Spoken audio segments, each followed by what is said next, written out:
at 7, a man is shot and killed overnight on the southeast side this morning, but the alleged shooter is claiming self-defense.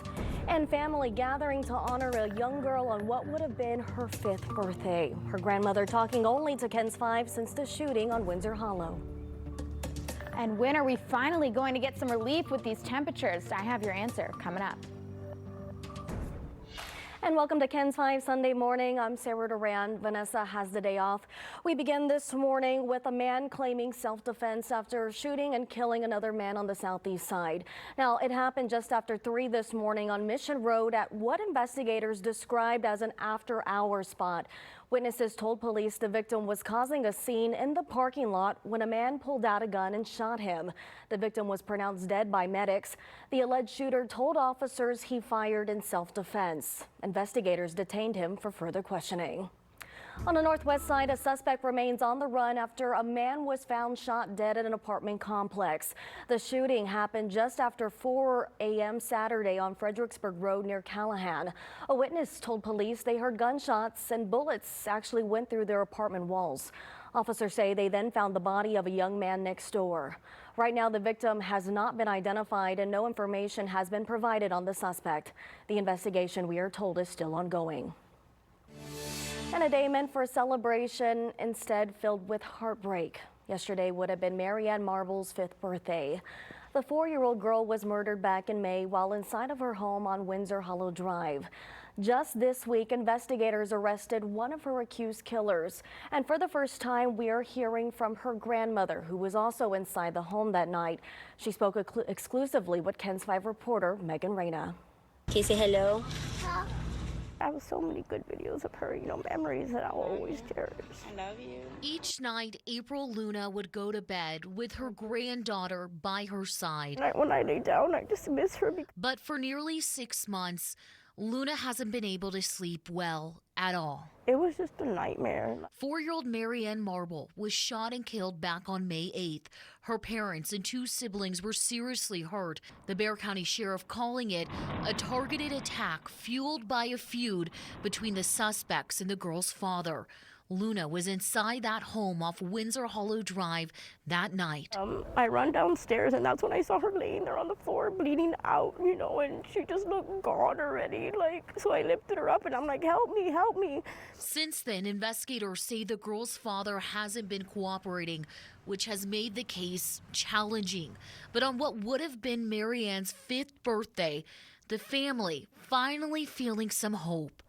It meant everything watching him on the camera. 20-year-old Isaiah Perales was taken into custody Wednesday night and is facing a capital murder charge, a moment Luna has been praying for. And that night was the first night I was able to sleep in peace, A step towards justice.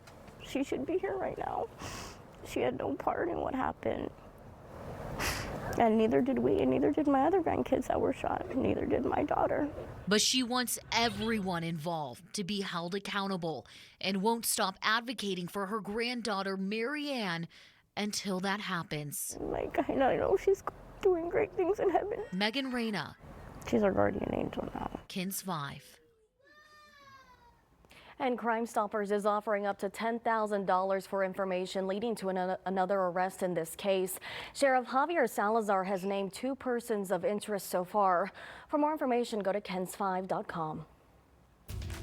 The Bexar County District Attorney is reacting after a voter is accused of assaulting a poll worker. Sheriff Javier Salazar says around 6:30 Thursday night, Jesse Lutzenberger walked into the Johnston Library polling location wearing a hat supporting former President Donald Trump. The 63-year-old was told by a worker to remove his hat before voting since it's against Texas law. But after, the sheriff says Lutzenberger put the hat back on while he was still inside the building. As he was escorted out, Salazar says the man became physical and punched the poll worker several times. District Attorney Joe Gonzalez released a statement Saturday that read in part, "I intend to instruct our staff to vigorously prosecute this individual and hold him and anyone else accountable who engages in this type of criminal behavior." Sheriff Salazar says his office will ensure the safety and security of elections in Bexar County.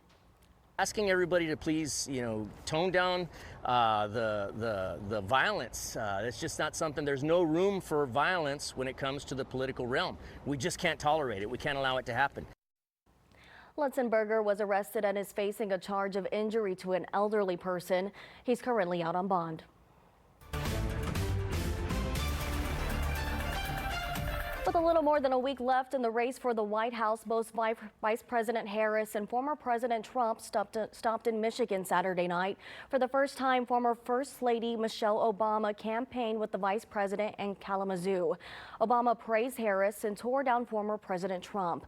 With 15 electoral votes, Michigan is a key state.